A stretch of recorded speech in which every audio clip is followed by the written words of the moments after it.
Hello and welcome FPL managers. Welcome to Ghono Football. আমরা আজকে এসেছি to wild card or not to wild card. So basically যেহেতু game week 8 শেষ হয়ে গেছে, ইন্টারন্যাশনাল ব্রেক চলছে, গেম উইক 9 আসছে সামনে থেকে এবং বিজি একটা স্কেডিউল আসছে। সো অনেকেই এই সময় ওয়াইল্ড কার্ড খেলে থাকে। সো আমরা যেটা করব সেটা হলো যে এই ভিডিওর মাধ্যমে আমরা 3টি বা 4টি ওয়াইল্ড কার্ডের ড্রাফট দেখাবো, যেটা আমরা কনসিডার করছি আমাদের ব্যক্তিগত পার্সোনাল পয়েন্ট অফ ভিউ থেকে। যদি আমরাও এই সময় ওয়াইল্ড কার্ড খেলতাম তাহলে হয়তো আমরা কি ধরনের টিম করতাম, বা আপনি যদি ওয়াইল্ড কার্ড খেলে থাকেন তো হয়তো সেক্ষেত্রে কি ধরনের টিম আপনি বানাতে পারেন, সেটার জন্যই আসলে বেসিক্যালি আসা। সো আমার সাথে আজকে আছে guest Robin from এফপিএল addict. Robin, welcome ভাইয়া। Thank you, Val. Thank you for having me. I'm glad to be back here again. Right. Good to have you, ভাইয়া. Good to have you. And of course, আমার সাথে আছে Ashfaq. Ashfaq. Thank you for having me.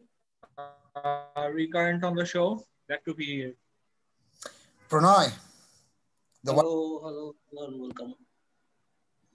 Right. So let's start with the presentation, and we'll see what we can do about it. And so before we proceed about it, let's do one thing. I would say, of course, FPL managers, please do subscribe to the YouTube channel. It's called Ghono Football.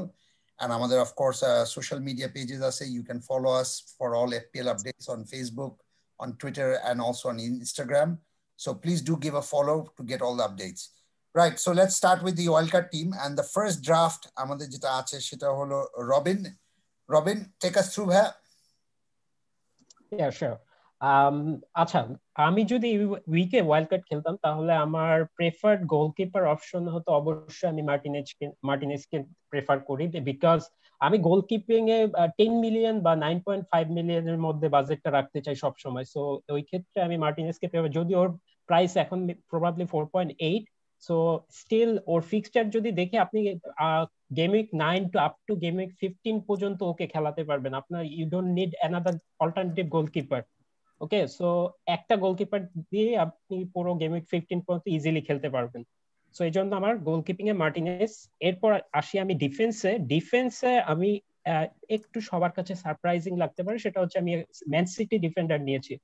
আমরা লক্ষ্য করলে দেখতে পাবো man city defender সবাই একটু avoid করতে চায়, because ওদের একটু রোটেশন রিস্ক থাকে, সবকিছু থাকে। But let me tell you something, Ruben Dias আসার পর থেকে কিন্তু ও কিন্তু মোটামুটি প্রত্যেকটা ম্যাচ স্টার্ট করেছে ম্যান সিটির হয়ে। এবং আপনি যদি টপ 6 টিমের দিকে তাকান তাহলে defensively I think city better then anyone এই মুহূর্তে। ওরা রুবেন ডিয়াস এবং লাপোর্তে যখন একসাথে সিবি পেয়ারিং হিসাবে নামতেছে, প্রত্যেকটা ম্যাচে মোটামুটি ক্লিন শিট অথবা খুব কম গোলই খাচ্ছে। ওরা ডিফেন্সিভলি খুবই কম্প্যাক্ট। সো এই জন্য আমি চাচ্ছি, এবং ওদের ফিক্সচার কনসিডার করে আমি চাচ্ছি একটা ম্যান সিটি ডিফেন্ডার রাখতে। সো এই জন্য ডিয়াস আমার টিমে আছে। আর কাউফেলকে নিয়েছে আমি ওয়েস্ট হাম থেকে। ও এই সিজনেই নতুন এসেছে, ওয়েস্ট হামে জয়েন করেছে। আপনি দেখবেন ও অলরেডি 2টা অ্যাসিস্ট পেয়েছে out of his 5 match he has played so far. এবং ওয়েস্ট হাম কিন্তু লাস্ট কিছু ম্যাচ ধরেই ডিফেন্সিভলি ট্রাই করছে তারা ক্লিন শিট রাখার জন্য, এবং ফিক্সচার খুবই ভালো তাদের। সো ওইটা কনসিডার করে আমি কাফেলকে রেখেছি। আর ওলস থেকে আমি বাজেট অপশন চুজ করতে গিয়ে আমি কিলম্যানকে প্রেফার করছি এই মুহূর্তে। Looks like he is probably nailed on from here. সাইজকে আমরা এর আগের ম্যাচেও দেখেছি বেঞ্চ হয়েছে আগের 2টা ম্যাচ। সো কিলম্যান খেলেছে 2টা ম্যাচই। সো এই ক্ষেত্রে আমার মনে হচ্ছে কিলম্যান এখন থেকে নেলড অন, সো আমি এর জন্য রেখেছি। আর আমার ফোর্থ ডিফেন্ডার হিসাবে আমি যাকে রোটেট করে খেলাবো কিলম্যানের সাথে, সে হচ্ছে জামাল লিউইস ফ্রম নিউক্যাসল। হ্যাঁ, নিউক্যাসল খুব বেশি ডিফেন্সিভলি ভালো করছে না, বাট স্টিল ওরা কিন্তু ফিক্সচার যদি দেখি তাহলে ফিক্সচার অনুযায়ী খুব ভালো একটা অপশন, এবং ওর প্রাইসও কিন্তু খুব বেশি না, 4.4 আপনি পেয়ে যাচ্ছেন। থিং ইজ, আপনি যখন ডিফেন্সে মোটামুটি একটা বাজেটের মধ্যে টিমটা করতে পারবেন, আপনি it allows you to spend more in your midfield and forward option. So সেজন্য আমি ট্রাই করেছি আমার ডিফেন্সিভ অপশন গুলো মোটামুটি 4জন প্লেয়ার যারা রেগুলার খেলে তাদেরকে রেখে একজনকে আমি বেঞ্চের জন্য রাখবো, সে জাস্ট বেঞ্চ ওয়ার্মার হিসাবে থাকবে। এই ক্ষেত্রে আমি বার্নার্ডোকে পেয়েছি 3.9 মিলিয়ন অ্যাভেলেবল। সো এটা গেল আমার ডিফেন্সিভ অপশন গুলো। এখন আমি আসি আমার মিডফিল্ডার অপশন গুলো। আমি ফিক্সচার অ্যানালাইসিস করে গেম উইক 9 থেকে গেম উইক 12 পর্যন্ত আমি বেসিক্যালি ফিক্সচারটা দেখেছি। তো ওইটা অ্যানালাইসিস করে আমার মনে হয়েছে if I play 3-5-2 it will be more better for me, because আপনি যদি থার্ড একটা ফরওয়ার্ডের কথা চিন্তা করি আমি এই বাজেটে, সেটা হতে পারে বামফোর্ড হতে পারে, হ্যাঁ ভেরি গুড অপশন বামফোর্ড হতে পারে। বাট আমার কাছে মনে হচ্ছে বামফোর্ড এবং গ্রিলিশ এই দুইজন হচ্ছে আমার অপশন, এই দুইজনের মধ্যে একজনকে আমার রাখতে হবে। তো গ্রিলিশ এখন খুব ভালো ফর্মে আছে, ইন্টারন্যাশনাল ব্রেকে যখন ইংল্যান্ডের হয়ে খেললো ওই ম্যাচগুলো ভালো খেলেছে। সো আমি চাচ্ছি I personally prefer and pick Grealish over Bamford basically. তো এই জন্য আমি গ্রিলিশ রেখেছি। আর হচ্ছে জিয়াককে রাখার কারণ হচ্ছে আমরা যদি পাঁচ দুইটা গেম উইক দেখি তাহলে চেলসির থেকে বেশি চান্স কোনো টিম ক্রিয়েট করতে পারেনি, এবং জিয়াক কিন্তু পাঁচ দুইটা ম্যাচ স্টার্ট করেছে এবং ও আসার পর থেকে চেলসির অ্যাটাকিং রিটার্ন কিন্তু অনেক বেড়েছে। ওয়ার্নার স্কোর করতেছে, এগুলো কিন্তু সবই হয়েছে জিয়াক জয়েন করার পরই। সো এই ব্রেকের পর আমরা এক্সপেক্ট করতেছি কাই হাভার্টজ স্টার্ট করবে জিয়াক এর সাথে, পুলিসিচও হয়তো বা স্টার্ট করবে, ওয়ার্নার তো স্টার্ট করতেছে। সো সবাই যখন খেলবে, ফ্যাব ফোর খেলবে, আই গেস চেলসি আরো বেশি স্কোর করতে থাকবে এবং ওদের ফিক্সচার মোটামুটি ডিসেন্ট এবং জিয়াক সেট পিস সবকিছুই নিচ্ছে। সো এই কারণে জিয়াককে রাখা। আর আমার মানেকে রেখেছি আমি লিভারপুল থেকে। হ্যাঁ এখানে আমি বলি আমার বাজেট অ্যালাউ করেছে এবং আমি 3-5-2 খেলার জন্য আমি মানেকে রেখেছি। যদি আমি 3-4-3 খেলতাম তাহলে এই ক্ষেত্রে আমি অবশ্যই জোতাকে পিক করতাম। জোতাকে নিয়ে আমি একটা কথা বলি, বিকজ জোতার এই সিজনে যদি আমি স্ট্যাট দেখি, ওর স্ট্যাট খুবই ভালো। সেটা হচ্ছে আমি একটা স্ট্যাট দিচ্ছি ওর জোতার জোতার এভরি 33 মিনিটসে ওর বক্সে ইনসাইড একটা শট আছে, চান্স ক্রিয়েট করতেছে এভরি 101 মিনিটে, এবং ইউসিএল এ কিন্তু একটা হ্যাট্রিকও হয়েছে তার লাস্ট ম্যাচে। ও মোস্ট ইনফর্ম প্লেয়ার। এখন যেহেতু সালার কোভিড আজকে দেখলাম আবার পজিটিভ হয়েছে, সো ও খেলছে না, জোতা কিন্তু এখন নীল ডাউন। সো আপনার যদি ওই বাজেটে কাউকে নিতে চান 6.5 বা 7 এর মধ্যে, তাহলে জোতা হচ্ছে বেস্ট পিক, আপনি ওকে কনসিডার করতে। আমি মানিকে রেখেছি। আর ইউনাইটেড থেকে আমি নিয়েছি ব্রুনো ফার্নান্ডেসকে। হ্যাঁ এখানে চয়েস ছিল আমার ব্রুনো এবং রাশফোর্ড চয়েস ছিল, বাট আমি দেখলাম ইউনাইটেডের নেক্সট তিনটা ম্যাচের মধ্যে দুইটা হচ্ছে অ্যাওয়ে ম্যাচ, এবং অ্যাওয়ে ম্যাচ গুলোতে নর্মালি ব্রুনো ফার্নান্ডেস ভালো পারফরমেন্স থাকে ওর, এবং সব পার্টস মোটামুটি পয়েন্টও কিন্তু অ্যাওয়েতে ওর সবচেয়ে বেশি দিয়ে গেছে সোফার এপিএল এ। সো ওইটা কনসিডার করে 9টা না 10টা ম্যাচে মনে হয় 10 পয়েন্টস এর বেশি দিয়েছে আর কি সে অ্যাওয়ে ম্যাচে। হ্যাঁ এক্স্যাক্টলি, হ্যাঁ। সো এই কারণে আমি ব্রুনোকে রেখেছি ইউনাইটেড থেকে, রাশফোর্ডকে না নিয়ে। আর হামেস রড্রিগেজকে রাখার কারণ হচ্ছে আমার হচ্ছে, হ্যাঁ এখানে আমি জোতাকে নিতে পারতাম, অথবা একটা ম্যান সিটি মিডফিল্ডার নিতে পারতাম, যেমন ফেরান টরেস গতকাল তো হ্যাটট্রিক করলো, ও একটা ভালো অপশন ছিল। বাট আমার কাছে মনে হচ্ছে নেক্সট তিনটা গেমে যদি কনসিডার করি তাহলে আমার মনে হয় হামেস রড্রিগেজ থেকে বেটার চয়েস এখানে কেউ নেই, বিকজ ও ফুলহামের সাথে খেলা আছে, তারপর আরো দুইটা ইজি ম্যাচ ওর। সো এই কারণে আমি হামেস রড্রিগেজ রেখেছি, এবং ফরওয়ার্ডে আমি লিওনকে রেখেছি। আমার মনে হচ্ছে লিওন হচ্ছে এই সিজনে আপনি হোল সিজনের জন্যই রাখতে হবে এমন একটা প্লেয়ার হয়ে গেছে, মোটামুটি এভরি ম্যাচে রিটার্ন দিচ্ছে। তো এই কারণে রেখেছি। হ্যাঁ আমার অবশ্যই মাথায় আছে ওদের আফটার 3 গেম উইক আমি প্রবাবলি হামেস রড্রিগেজকে সেল করে সিটি থেকে ফেরান টরেস অথবা জোতা নিয়ে আমি মানে চেঞ্জ করে কেডিবি ইন করব টিমে। আর ফরওয়ার্ড হিসাবে এখানে একটা অপশন ছিল হ্যারি কেনকে রাখা অথবা স্পার্স থেকে একটা অ্যাটাক রাখা, বাট আমি এখানে ওদের আমি একটু দেখলাম ওদের স্ট্যাটটা, এটা হচ্ছে স্পার্সের যদি গেমে 1 থেকে 4 আর গেমে 5 থেকে 8 দেখি, তাহলে ওদের মোটামুটি সবগুলো স্ট্যাটে ওদের খুব হিউজ সিগনিফিকেন্টলি ডিক্লাইন করেছে। যেমন শর্টস ইনসাইড দা বক্স আগে ছিল 11.5, 11টা করে শট ছিল, এখন হচ্ছে গেমে 5 থেকে 8 এসে সেটা 7টাতে নেমে গেছে। বিগ চান্স আগে ক্রিয়েট করতো 4টা করে প্রতি ম্যাচে, এখন 2টা করে করতেছে। তারপর চান্স ক্রিয়েশন ছিল আগে 12টা, এখন পার ম্যাচে হচ্ছে সেটা 9টা করে। সো আমার মনে হচ্ছে ওদের ফিক্সচারও কিন্তু টাফ হয়ে গেছে এখন, যদিও এমন একটা টিম স্পার্স যে টিমে ফিক্সচার আসলে কনসিডার করে প্লেয়ার আসলে বাদ দেওয়া উচিত না, বাট তারপর আমার মনে হচ্ছে বার্ডি উইল আউটস্কোর কেইন এখানে। আর সনকে আমি আসলে আমার আর বাজেট এই টিমটা আমি 100 মিলিয়ন দিয়ে করেছি নতুন আইডি ওপেন করে, সো আমার কাছে বাজেট আছে 0.1 লেফট। যদি আর একটু বাজেট থাকতো তাহলে হয়তো বা আমি কনসিডার করতাম রড্রিগেজ অথবা জিএফ টু সন রাখার, একটা স্পার্স অ্যাটাক স্টিল আমি রাখতাম। সো আমি যেহেতু 3-5-2 খেলবো এই জন্য আমি আমার বেঞ্চের জন্য আমি রহিম ব্রেস্টারকে নিয়েছি। ও আশা করছি ও স্টার্ট করবে, ও বেঞ্চেই থাকবে নরমালি, আমার ওকে খেলানোর কোনো ইচ্ছা নেই। So this was my world cup team. No, it looks solid to be honest. আমার জাস্ট একটাই পয়েন্ট ছিল হলো the selection behind Lewis Newcastle থেকে। সো নিউক্যাসল এন্ড কিলম্যান, অফকোর্স কিলম্যান আমি জানি there is a possibility যে রোটেশন রিস্ক করার একটা পসিবিলিটি আছে, but what's your reasoning behind Kilman? I mean, sorry, Lewis. ওকে, আমি আসলে আমি অ্যাজ আই সেড আমি 100 মিলিয়নের টিম নিয়ে স্টার্ট করেছি একেবারে ফ্রেশ আইডি দিয়ে। সো আমার বাজেটে ছিল এই অপশনের জন্য 4.5। সো এই বাজেটের মধ্যে আমি যদি ফিক্সচার দেখি তাহলে আমার মনে হচ্ছে জামাল লিউসি আমার জন্য বেস্ট অপশন। এটা আমি ফিক্সচার যদি দেখি তাহলে হ্যাঁ, গেম উইক 9 এ চেলসির সাথে হোমে ম্যাচ আছে, এটা একটা টাফ ম্যাচ। এরপর গেম উইক 10 থেকে 14 পর্যন্ত ওদের মোটামুটি reasonable fixture, Palace away, Aston Villa away, West Bromwich home, Leeds away, Fulham home.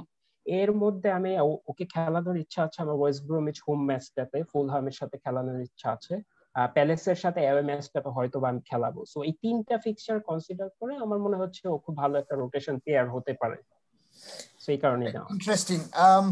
I don't have any questions.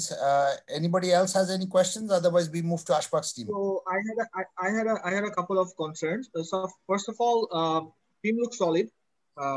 Congrats on that. But first of all, my main concern হচ্ছে গিয়ে maybe এখানে actually playing 15 এর সংখ্যা কম সেই তুলনায়, মানে কিলম্যান should start. I think কিলম্যান এখন first choice starter, but কিলম্যানের এখনো একটা চান্স থাকে, I think, মানে it's a personal opinion, যে to be still be rotated with size, I think, মানে it's a personal opinion, somewhere down the line, বা কিছু একটা। Bernardo is non-playing. Brewster আপনি probably বেঞ্চে রাখবেন, তো বেঞ্চ থেকে হয়তো ও যদি উঠেও ওর খুব একটা পয়েন্টস বা ওরকম দেওয়ার কথা না। তো even though the team looks solid, আমার কনসার্ন হচ্ছে গিয়ে regarding how strong is your brand if there is a last minute injury or something like that. এটা আমার একটা কনসার্ন। সেকেন্ড জিনিস যেটা I would have liked to ask, সেটা হচ্ছে গিয়ে because there is some discussion on Chancellor and Chancellor's prospect. Why would you choose Diaz over Chancellor?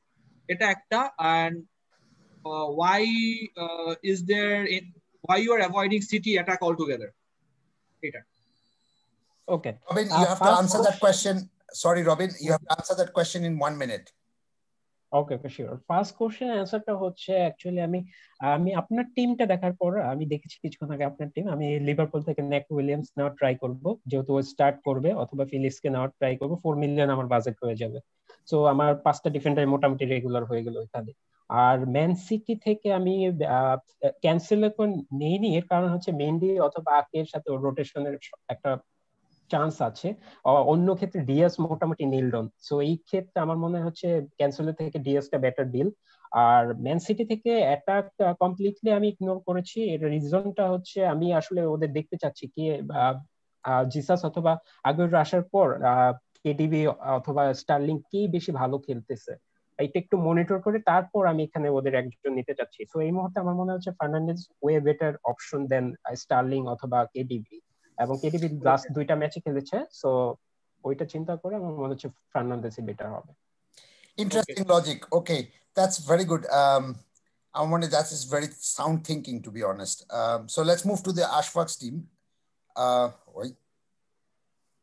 Why is this not working?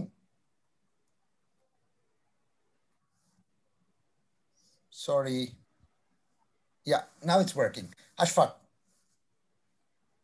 So I'll try to be as fast as possible. আমার টিমে first of all আমি defence থেকে start করি। I am doubling up on West Ham defence. West হ্যামের expected goals considered has been very good. The sense that they have been solid defensively, it has been a surprise. ফ্যাবিয়ানস্কি যারা FPL মানে কয়েক বছর ধরে খেলেন, know that he's always been good for saves when he was in Swansea and then in West Ham as well. So I'm going for the Fabianski and Cresswell combination. I had the option to save some money on go for Kofal, but because I had the extra money, I went for Cresswell. I can always change to Kofal and invest elsewhere. Next, Lamptey, I think sub 5 million a season. Lamptey has been the best defender. If you have seen Lamptey play, I think you'll only see that he'll make a mockery of his price tag. That's what I believe. He's playing wing back. He's being very attacking. He's even getting into goal scoring positions. So Lamptey is someone I will probably have throughout my season. I think he will make a mockery of his price tag, and because I saw him play multiple matches, so I think he'll do good. Liverpool are ekhane eta double up korchi. I saved some money here on Neco Williams and Phillips. I think with Fabinho and Gomez injured, Van Dijk is long-term injured, so I think Phillips will come in. So he's a good prospect, although remains to be seen je ashole Kloppের এখানে আছে স্ট্র্যাটেজিটা কি. So, but Phillips I think would be a good option. Neco Williams, well, what I've heard from Klopp in last season, the end of last season, he's a fan of Neco Williams. So Neco Williams can play either back. He can play right back or left back. So if either one of them is injured, Trent Alexander or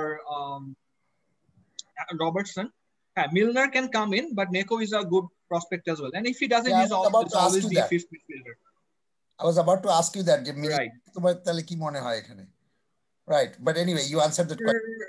Right. He would be my fifth defender. So in that case, there's no loss in taking Neco Williams. Chancellor, like I already discussed on Chancellor's attacking prospects, and when Diaz and Laporte coming in, Manchester City's defensive prospects actually অনেক improve করছে, যেটা রবিন ভাই recently বলছে আর কি, তার wild card ডিসকাশনের সময় বলছে. So Chancellor over Diaz, I think Chancellor has a better attacking option, and I think he has the edge over both Mendy and Dischenko. So moving on to midfield, Grealish with his form both international and in the Premier League, Grealish is a must have right now with his price tag. I had Salah initially here. আমার মানের বদলে সালা ছিল এখানে, but আমার বাজেটটা এভাবেই করা যে I have Mane right now. If I want to take Salah, I can just make a direct switch with Salah depending on his condition.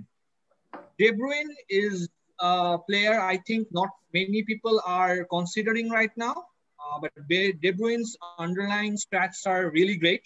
Whenever he has played, Man City has not probably scored as much as goal as they should have, but De Bruyne's underlying stats are up there. Ziyech is probably the best midfielder in form right now. Or in fact, international breakeo মনে হয় 3টা গোল করে আসছে. গতকালকেও মনে হয় একটা গোল করছে, তার আগের ম্যাচে 2টা গোল. Moving on to Ford, I think is the best value for money forward this season. So with Leeds playing attacking as they would, I think Bamford would be a great choice, and it would be a great choice on the long run. I have a similar stance on Calvert-Lewin. I think Ancelotti has been, like I said initially in this show, that Ancelotti is grooming him to be the next Inzaghi. So I think Calvert-Lewin would do good as well. Vardy, his next 4 fixtures are excellent. I'm choosing Vardy over Kane here, although I have the money to bring in Kane. I'm choosing Vardy over Kane here because Spurs' underlying stats for the last few games has lowered down. Our Vardy next 4 fixtures after the Liverpool fixture is very good, and he does not have the international break and the burnout issues, etc. So I think he will do good. So that's it for me. If anyone wants to discuss, I have a very burning question. The center. No, let me ask first. Okay, go ahead. কথা হচ্ছে লিভারপুলের যে defensive asset গুলি নেওয়া হয়েছে, যে double আপটা করা হয়েছে, কিরকম পয়েন্ট এক্সপেক্ট করতেছেন? কি ধরনের পয়েন্ট আসতে পারে? আসলে একা ডিফেন্স তো ডিফেন্সের উপরে সরাসরি ডিফেন্সের উপর পয়েন্টস তো না, মানে lot of I reliant on Alisson and the defensive how Klopp adjusts to the new center backs situation so remains to be seen, but either way I think Phillips will be good value for money, and even if I get another fourth defender in, I think Phillips will stay there. I have a plan to take Neco Williams out in the near future, but Phillips is probably will provide good value for money on the long run. ওকে, আমি যেটা question জিজ্ঞেস করতে চাচ্ছিলাম, তোমার একদম পুরো টিমের মধ্যমণি হিসেবে যেটা দেখা যাচ্ছে সেটা হলো রিডওয়াল্ড।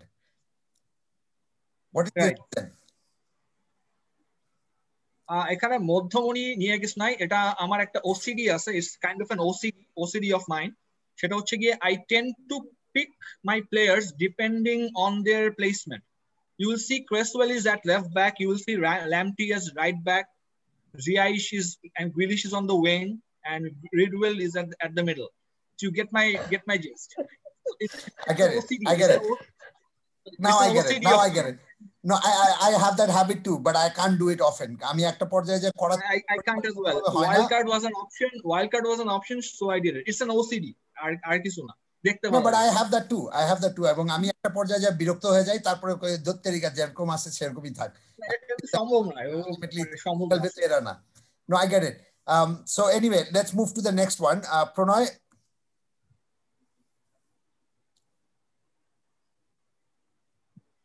আমার মনে হয় যে নতুন করে বেশি আলোচনা করার দরকার নেই, কারণ ওয়াইল্ড কার্ডের টিম আসলে মোটামুটি ফর্ম ফিকচার দিয়েই সবাই করে, তো আমাদের আগের দুইজনের সাথে আসলে অনেকটা ম্যাচই করবে।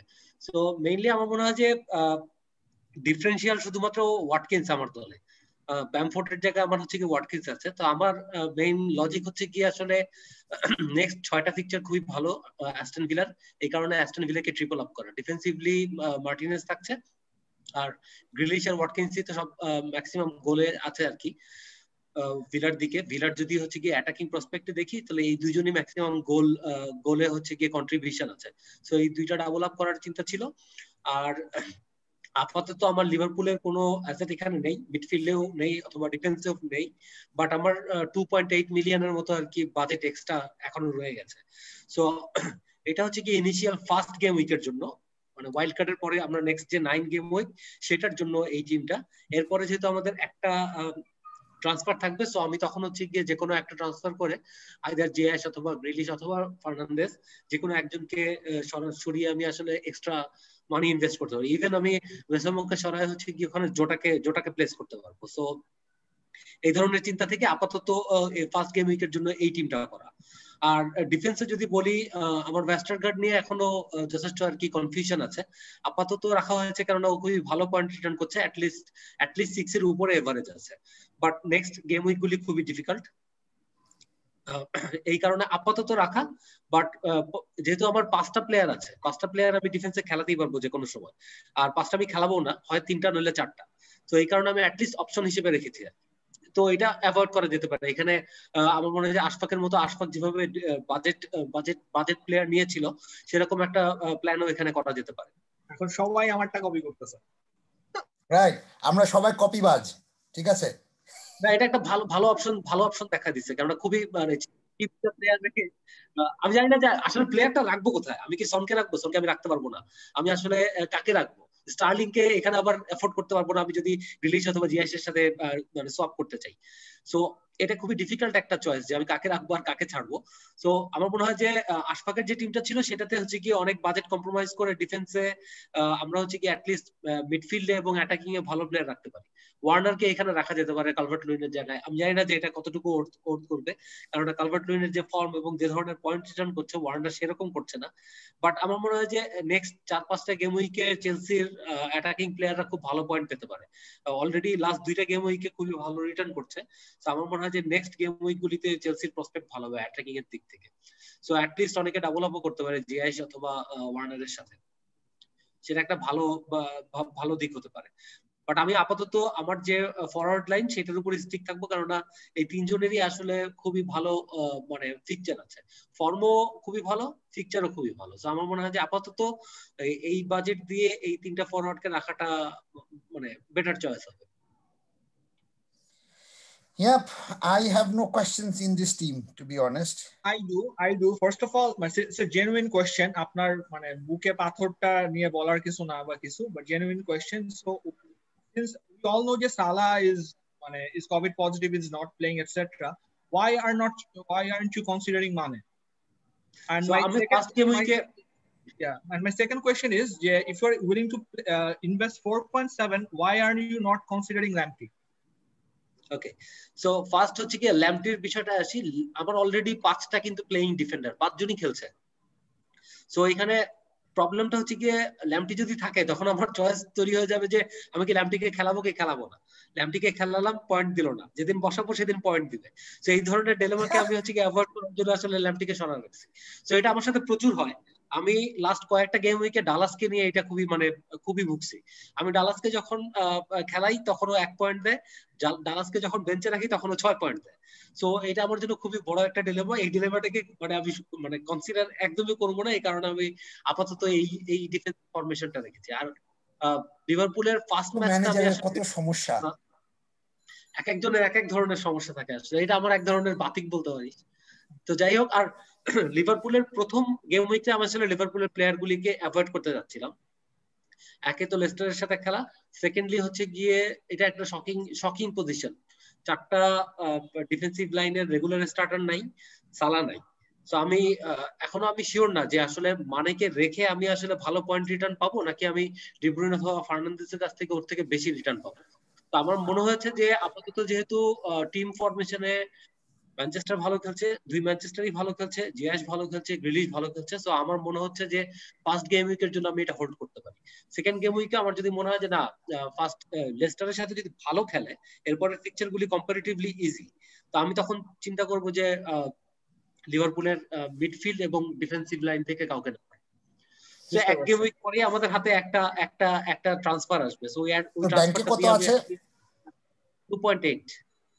তার মানে তুই ইজিলি আপডেট করে জটা করতে পারিস আর কি। হ্যাঁ, ইজিলি করতে পারি। বাট আমি ফার্স্ট গেম উইকের জন্য এটা হোল্ড করতে যাচ্ছি, কারণ আমি মানেকেও নিতে পারি, মানে জটাকে না নিয়ে আমি আসলে মানেকেও নিতে পারি। ইভেন সালা যদি এসে পড়ে তাহলে অবভিয়াসলি আমি সালাকেই নেব। বাট মানে বা সালাকে নিলে কোন জায়গায় নিবি? আপাতত আমার ফার্নান্দেজকে আর কি সরিয়ে হয়তো আমি সালাকে নিব, কেননা ম্যানচেস্টারের ফার্স্ট ম্যাচটা ইজি হলেও পরবর্তী ম্যাচগুলি কিছুটা ট্রিকি আছে দেখতে। মানে এফডিআর পয়েন্ট টেবিলে হয়তো দেখতে সহজ মনে হতে পারে, বাট আমার মনে হচ্ছে সাউথহ্যাম্পটনের ফর্ম ভালো আছে, ডিফেন্সিভলি অনেক ভালো খেলতেছে ওরা, অ্যাটলিস্ট হোমে। আবার মানে এখানে আবার ডিলেমা হচ্ছে কি ম্যানচেস্টার ইউনাইটেড অ্যাওয়েতে ভালো খেলতেছে। তো আমার এখানে একটু ট্রিকি মনে হচ্ছে। ফিকচার দেখে এফডিআর পয়েন্ট টেবিলে হয়তো ইজি মনে হতে পারে, বাট রিয়েল সিনারিওতে এটা কঠিন। I think I share that assessment of yours. I agree. Robin, কোনো questions? Otherwise I go to my team. না, আই ফিল জাস্ট একটাই কোশ্চেন। আমার মনে হচ্ছে এখানে ডিফেন্স একটু বেশি স্পেন্ড হয়ে গেছে, যেমন 5টাই রেগুলার ডিফেন্ডার কিন্তু আমাদের না হলেও চলে। ওয়েস্টারগার্ড এখানে 4.7, I think it looks like a waste to me, to be honest. Otherwise team looks very solid. Watkins, Grealish, in fact আমিও করেছিলাম এই ডাবল আপটা গেম উইক 4 বা 5 এর দিকে, but didn't work for me, so I hope it works for you. Right. So let's go to my team. I don't know what rubbish team I made, but anyway, this is my rubbish team. As usual, it's slightly different, completely different. সাধারণত যেটা হয়, simple concept. I'm sticking with Johnston, যেটা আমি আর সারা দিন ছিলাম। Ashfaq, you want to say something? No, I'm analyzing your team and I'm trying to understand how is it much different from your existing team. Yeah, I know. This is supposed to be my wildcard team if I'm playing the wildcard, which I'm not. Right. But I will, even if I do play the wildcard, I will still keep Johnston. It's like you already have your wildcard team with you. You are already playing your dream team. Yeah, I'm playing my dream team right now, right? So Johnston আমার পিকের মধ্যে এখন পর্যন্ত মনে আছে he is still good because 4.5 এর গোলকিপারের দিক থেকে যদি কনসিডার করি he is still the second best McCarthy is top 4.5 এর দিক থেকে। ডিফেন্সের ক্ষেত্রে আমি যেটা বলবো যে আমার অলরেডি এক্সিস্টিং টিমের মধ্যে ওয়াইল্ড কার্ড টিম ছাড়াও এক্সিস্টিং টিমের মধ্যে আমার ক্রেসওয়েল এন্ড কফল আছে। সো ডাবল আপ আমি অলরেডি গত সপ্তাহে করেছিলাম, সো আমি তাদেরকে কন্টিনিউ রাখবো। যেটা হয়েছে যে গতকালকে আমরা ক্যান্সেলো নিয়ে কথা বলেছি, so Cancelo will be there. Bernardo will be basically my bench fodder, সে বেসিক্যালি থাকবে না, জাস্ট অকুপাইং দ্য স্পেস আর কি। আর টেইলার আমার মনে হচ্ছে he is still providing a lot of value, এবং Burnley starting to slowly look a bit more solid. So things will start to improve for Burnley because Ben Mee এখন back করছে, so that same old, ওদের আবার লটনও back করছে, so they have that same old back four আর কি। So যার কারণে I will still keep faith in Burnley and their fixture doesn't look bad. আর আমার মনে বেশ কয়েকটা তাদের হোম গেম আছে continuously, I don't remember by heart, so সেটা 10 উইক গেম উইক থেকে আমি যেটা দেখছি যে ম্যানচেস্টার সিটির ফিক্সচার চেঞ্জ হচ্ছে, so I am doubling it up on I am tripling up on Manchester City, so Sterling, De Bruyne and Cancelo, এটা আমি করব। ম্যানচেস্টার ইউনাইটেডের আপাতত 2-3টা ফিক্সচার, বিশেষ করে অ্যাওয়ে ফিক্সচার, যেটা অলরেডি রবিন বলেছে, তুমি বললো আশফাক প্লাস প্রণয় বললো, so that is the reason আমি ফার্নান্ডেজে আপাতত আছি। I am not going with Liverpool right now, but আমি লিভারপুলে যাব হলো গেম উইক 12 থেকে, যেখানে আমি ফার্নান্ডেজকে ডাউনগ্রেড করে আপগ্রেড করে আমি মানে অথবা সালা যদি ততদিনে ব্যাক করে, আমি ডেফিনেটলি সালাতে যাব। জিয়াশ অফকোর্স অলরেডি এক্সপ্লেইন, সো আমি সেটা আর বারবার বলছি না। আপাতত আমি একটু মানে যদি ওয়াইল্ড কার্ড খেলতাম তাহলে আমার চিন্তা হতো যে whether I should keep Rodriguez right now and take Grealish next week, নাকি রড্রিগেজকে আমি এই সপ্তাহে বের করে দিব। This is a dilemma that I am facing. যদি আমি আসলে বেসিক্যালি রড্রিগেজকে সেই গেম উইক 1 থেকেই নিয়েছিলাম, so still in my team. So but wild card খেললে আসলে গ্রিলিশ নিব নাকি রড্রিগেজকে বের করে দিব, নাকি আবার পরে আর একটা ট্রান্সফার করবো, এটা একটা ইস্যু। আর দ্বিতীয় কথা হচ্ছে যে রিচার্লিসন ইজ ব্যাক, সো আমি এভারটনের আলটিমেটলি যে স্মুথনেসটা যেটা কাজ করে রিচার্লিসন থাকার কারণে, সেটার উপরে ক্যাপিটালাইজ করার জন্য আমি Richarlison plus I saw this statistics যে আলটিমেটলি ও যখনই ব্যাক করে কোথাও থেকে ইনজুরি বা সাসপেনশন থেকে, তখনই সে এসেই গোল দেয়। So I am trying to scored for Brazil too, right. So plus আরেকটা জিনিস হলো যে সে বেসিক্যালি ফুলহ্যামের সাথে খেলছে, so that's another good reason. Brewster already আমার টিমে আছে, so I am not going to change Brewster into anything, কারণ আমাকে ওই টিমটা ব্রুস্টারের কারণে আমার ওই ফ্লেক্সিবিলিটিটা থাকে, so I can downgrade in the mid and then go up in the striker range. আর ওয়াটকিন্স আমার টিমে আছে, so I don't need to explain because Pranay already explain. So that's my team. Any questions on that? Okay, I have a couple. First of all, I don't really first an assessment. I don't really agree on the Johnston pick. Karon West Brom and Fulham has probably one of the worst defenses in the Premier League this year. At 4.5, there might be other options. In fact, up to just 0.3 up delay, you can always get Martinez. But যেহেতু আমি আপনার mentality জানি, মার্টিনেজের ownership সবচেয়ে highest, আপনি Martinez নিবেন না, তো আমি মার্টিনেজ নিয়ে বলবো না। So McCarthy, Ryan, or even in 4.5, I think Meslier is a better pick than Johnston. Right. For me, investing in Johnston or someone like Areloa is like no, investing in Team 2 last year. No matter how many save points you get, at the end of the day, you will not get clean sheets. So you will ideally we should ideally probably look for a keeper who can give you the save points as well as the occasional clean sheets. The team is good. Team is overall is okay, but I think there are too many differentials in the team. Too many picks which has low percentage. Like you are picking Richarlison over DCL. There is also a low ownership of Sterling. De Bruyne has not been considered yet. Watkins over other popular picks like Wilson or Bamford can doubling on Villa. Villa is playing good, but I think it's still a risk because you all saw Leeds their picture they played pretty bad and they lost. So I think for my opinion, that's that.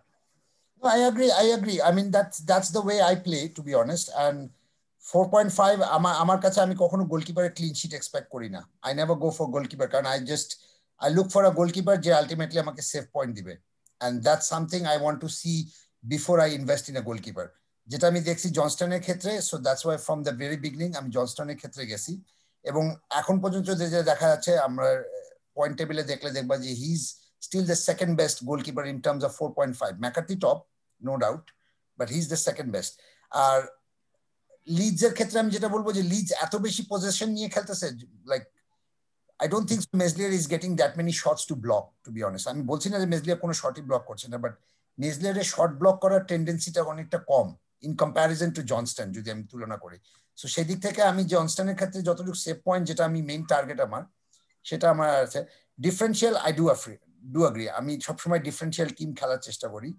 I don't go with ownership, আমি কখনোই square হই না। That's why আমি এখন পর্যন্ত কেন বা সান বা সালা বা এদের কাউকে এখন পর্যন্ত টিমে নেইনি। বাট আমার কাছে মনে হচ্ছে যে যেহেতু আমার র্যাঙ্ক এখন পিছনে, আমার মনে হয় যে playing differential and playing with the fixtures will take me higher. আর আমার যেটা হচ্ছে যে আমি আসলে কিছু জায়গায় ডাবল আপ করছি, কিছু জায়গায় ট্রিপল আপ করছি। সো তোমরা যেমন বলছো মার্টিনেজ, আমি কেন যাব না? মার্টিনেজে গেলে basically it will not give me anything, it will not allow me to, but আমি গ্রিলিশ আর ওয়াটকিন্স দিয়ে কিন্তু আমি ডাবল পাচ্ছি। যদি মার্টিনেজ ক্লিন শিট রাখে, I am expecting that Grealish আর Watkins will do something about it. Even if they don't do anything about it, তারা আলটিমেটলি ওই 2 বা 3-5 point will still match up with Martinez. ব্যাপারটা এরকম আর কি। সো যেমন অনেকে অ্যান্টোনিওতে যাচ্ছে, আমি যেটা করছি যে অ্যান্টোনিতে আমি যাব না, আমি যেটা করবো যে ক্রেসওয়েল এন্ড কফওয়েলকে দিয়ে আমি 6-6-12 টার্গেট করছি। So what I'm trying to do is I'm trying to match your regular points and slightly edge that by doubling up in certain areas. অনেকে ডি ব্রুইনে যাবে, but I'm trying to add Sterling to it so that Sterling and D Bruyne যদি combination হয় বা যদি city যে এক্সপ্লোসিভনেসটা আছে, then I can capitalize on that. Richarlison, yes, this is Richarlison is a bias. Richarlison is a bias. আমি এতটুকু বলতে পারি, Richarlison is a complete bias. It's nothing to do with Calvert-Lewin, and I think আমার মনে হয় ownership-এর জন্য আমি just যাব না। But anyway, that's that with my team. So any further questions? Last one, because we don't have really much time. না, একটা comments just. Richarlison হচ্ছে গিয়ে তোমার ইসের ইস্টার্ন প্লাজা চতুর্থ তলা, মানে হচ্ছে গিয়ে জ্যোতিষ টাইপের আর কি। রিচার্লিসন হচ্ছে গিয়ে তোমার কিছুটা বলতে পারিস আর কি, তাবিজ কবজ তো কিছুটা কোথাও তো লাগে মাঝে মাঝে, ঠিক আছে? সো রিচার্লিসন, আপনার টিমকে মনে হচ্ছে আপনি টিম ট্রান্সফার করছেন হচ্ছে গিয়ে 4টা, মানে আপনার তো আলটিমেটলি ওয়াইল্ড কার্ড টিম আপনার কাছে অলরেডি আছে, আপনার তো ট্রান্সফার করা লাগবে। এই টিমটা অলরেডি ওর রেগুলার টিমই। আপনার মনে হচ্ছে আপনি জাস্ট আপনার যে এক্সিস্টিং টিম ওটাই মানে কন্ট্রোল সি কন্ট্রোল ভি চেপে আপনি রিচার্সে গিয়ে দেখাচ্ছেন। না, ট্রু, আমি জাস্ট কিছু জায়গা চেঞ্জ করছি, জাস্ট ডি ব্রুইন আনছি, জিয়াস আনছি, গ্রিলিশ আনছি, that's it. The rest of and Bernardo আনছি, সরি, and না, fair point, you have a fair point, that's a very Cancelo. So 5টা প্লেয়ার আমাকে বেসিক্যালি চেঞ্জ করতে হয়েছে আর কি। So that's the reason I went. Anyway, thank you so much guys, thank you Robin again for coming and joining us. Good to have you, and I'm going to see you again and again in many shows. Pranay, as usual, thank you, and Ashfaq, I don't know what to say to you about. Of course, তুমি ছাড়া না থাকলে তো ultimately প্রণয়ের সাথে আমাদের ঝগড়া চলবে না, ব্যান্টার হবে না। So thank you so much for that. But anyway, FPL Manager, if you do like and comment, and of course please do subscribe. Thank you so much, take care, and আমাদের আরো video আসছে, so do watch Ghono Football. Take care, bye. Thank you for having us. Thank you.